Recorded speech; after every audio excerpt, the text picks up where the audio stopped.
What if I told you that hidden in the archives of European history lies the story of a city where every citizen was a locksmith, where keys were currency, and where the most guarded secrets weren't gold or jewels, but the knowledge of how to open what should remain closed forever? Welcome back to another deep dive into history's most perplexing mysteries. Today we're unlocking the incredible tale of Saratorapolis, a lost settlement that existed for barely 3 decades, but left behind one of the most bizarre chapters in medieval European history. This isn't just another forgotten town story. This is about a place where the entire social structure revolved around locks, keys, and the art of keeping secrets safe. But before we dive into this rabbit hole, let me ask you something. How many keys do you have right now? House keys, car keys, maybe a few others? Now imagine a world where those keys weren't just functional objects, but literally your money, your status symbol, and your ticket to survival. That's exactly what happened in this lost city, and the story of how it came to be will challenge everything you think you know about medieval commerce and society. The year was 1347, and Europe was recovering from the devastating effects of the Black Death. Trade routes were slowly reopening. Cities were rebuilding, and people were desperately seeking new ways to protect what little wealth they had managed to preserve. It was during this chaotic period that a man named Heinrich der Schlossermeister, which translates to Heinrich the Keymaster, had what would become either the most brilliant or most catastrophic idea in medieval urban planning history. Heinrich wasn't just any ordinary locksmith. Historical records suggest he was something of a genius when it came to mechanical engineering, particularly the intricate art of lock and key construction. But more importantly, he was a visionary who saw an opportunity in the post-plague paranoia that gripped Europe. People were obsessed with security, with protecting their belongings, their homes, their secrets. Heinrich realized that in this new world, the people who controlled access would control everything. So in 1349, Heinrich gathered together the most skilled locksmiths, metalworkers, and security craftsmen from across the Holy Roman Empire. His proposition was simple but revolutionary. Create a city where every citizen would be a master of locks and keys, where security would be the primary industry, and where the traditional monetary system would be replaced entirely by a key-based economy. The location Heinrich chose was strategically brilliant. Nestled in a valley between what is now the border of Germany and Austria, the site offered natural protection on 3 sides while providing access to crucial trade routes. But here's where the story gets really interesting. Heinrich didn't just build a normal city and fill it with locksmiths. He designed the entire urban layout around the concept of security and access control. Every building in Saratorapolis had multiple locks, not just on the main entrances, but on internal doors, storage areas, even individual rooms. The city's architecture was a labyrinth of secured spaces, each requiring different keys for access. But this wasn't just about paranoid security measures. This was the foundation of their entire economic system. In Saratorapolis, keys function as currency, but not in the way you might expect. The value of a key wasn't determined by the metal it was made from or its size. Instead, the worth of each key was directly tied to what it could unlock and how difficult it was to replicate. A key that opened a grain storage facility might be worth significantly more than one that unlocked a simple residence. A master key that could access multiple important buildings could make someone wealthy beyond imagination. The city developed an incredibly sophisticated system for this key-based economy. There were key banks where citizens could deposit their most valuable keys for safekeeping. Key merchants specialized in trading access rights. Key appraisers determined the relative worth of different access privileges. And at the center of it all were the lockmakers, the true nobility of this bizarre society. But the genius of Heinrich's system went even deeper. In traditional medieval cities, social status was typically determined by birthright, land ownership, or raw wealth. In Saratorapolis, your position in society was based entirely on your skill in creating and manipulating locks and keys. The most respected citizens weren't nobles or merchants in the traditional sense. They were the master locksmiths who could create the most complex, most secure, most ingenious locking mechanisms. The city quickly developed its own unique culture around this locksmith hierarchy. Master craftsmen would compete to create the most elaborate and secure locks, not just for practical purposes, but as works of art and demonstrations of skill. These competitions became major social events, with the entire city gathering to watch as locksmiths unveiled their latest creations and challenged others to crack their designs. Historical accounts describe locks of incredible complexity created during this period. Multi-stage mechanisms that required sequences of different keys inserted in specific orders. Puzzle locks that needed to be manipulated in precise ways before the key would even fit. Time lock mechanisms that would only open at certain hours of the day. Some of the most skilled locksmiths created what they called truss locks that required multiple key holders to be present simultaneously, essentially creating an early form of multi-signature security. But perhaps the most fascinating aspect of Saratorapolis was how it handled information and secrets. In most medieval societies, important information was protected through loyalty, fear, or religious oaths. In the city of locksmiths, secrets were literally locked away. The city developed an entire industry around secure information storage, with different levels of access corresponding to different levels of security clearance. Citizens would pay to have their most important documents, contracts, and personal secrets stored in increasingly complex lock containers. The most sensitive information was protected by what were called puzzle chains, series of interconnected locks where opening one would reveal the key to the next, creating elaborate security sequences that could take hours or even days to navigate completely. This system created an interesting social dynamic. Unlike other medieval cities where the wealthy simply hired guards to protect their possessions, in Saratorapolis, security was participatory. Every citizen needed to understand locks and keys to function in daily life. This created an unusually educated and technically skilled population, but also created some unexpected problems. As the city grew and prospered, the lock and key system became increasingly complex. By the 1360s, some citizens were carrying dozens of keys for their daily activities. Special key rings became fashion statements and status symbols. Key management became a genuine profession, with specialists hired to organize and maintain the massive collections of keys that successful citizens accumulated. But this complexity was also creating vulnerabilities. The more sophisticated the lock and key system became, the more opportunities there were for exploitation. A new class of citizen emerged, the key thieves and lock crackers.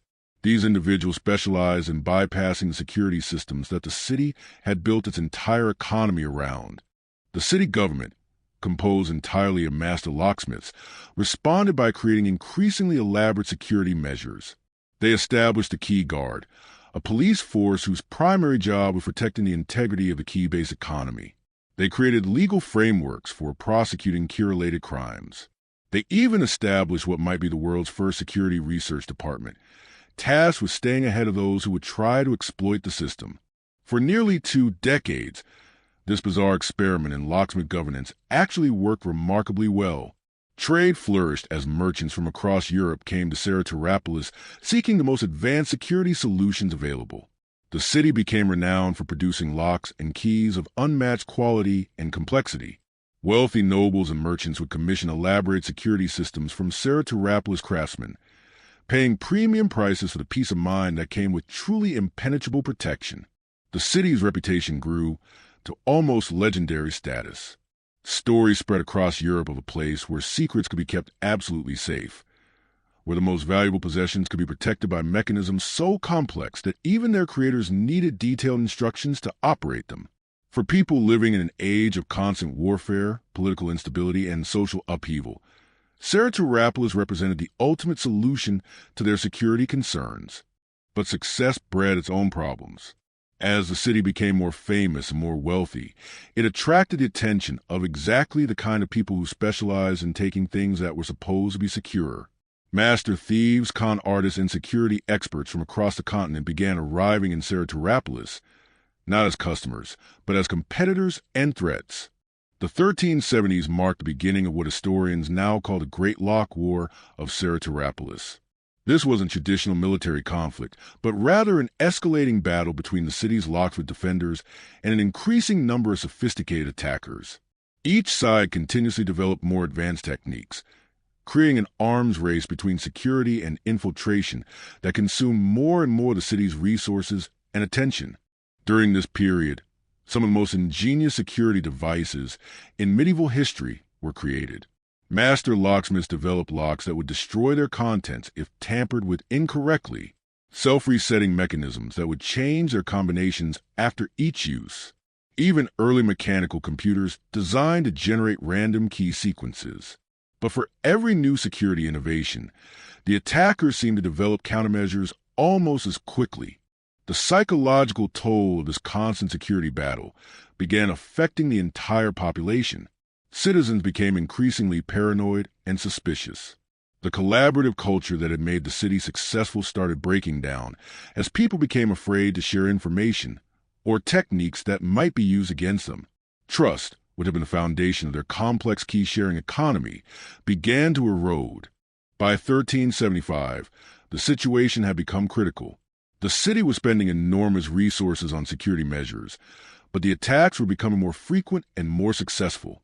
Worse, the constant focus on security was stifling the innovation and creativity that had originally made Saratorapolis prosperous. Master locksmiths were so busy defending against attacks that they had little time for developing new products or serving their traditional customers. The final crisis came in 1378 with what became known as the Master Key Incident. A group of infiltrators managed to create unauthorized copies of several of the city's most important master keys, effectively gaining access to multiple major facilities simultaneously. The economic chaos that followed was devastating. Citizens lost faith in the key-based currency system. Trade partners began demanding traditional payment methods. The entire foundation of Saratorapolis society crumbled in a matter of weeks. Heinrich der Schlüsselmeister, now an old man, reportedly spent his final days trying to design what he called the ultimate lock, a security device so complex and sophisticated that it would restore faith in the system he had created. But he died before completing the project, and his partially finished designs were said to be so complicated that no other locksmith could understand them well enough to continue his work. Within 2 years of Heinrich's death, Saratorapolis was largely abandoned. Some citizens relocated to other cities, taking their locksmithing skills with them and contributing to advances in security technology across Europe. Others attempted to establish smaller locksmith communities elsewhere, but none ever achieved the scale or influence of the original city.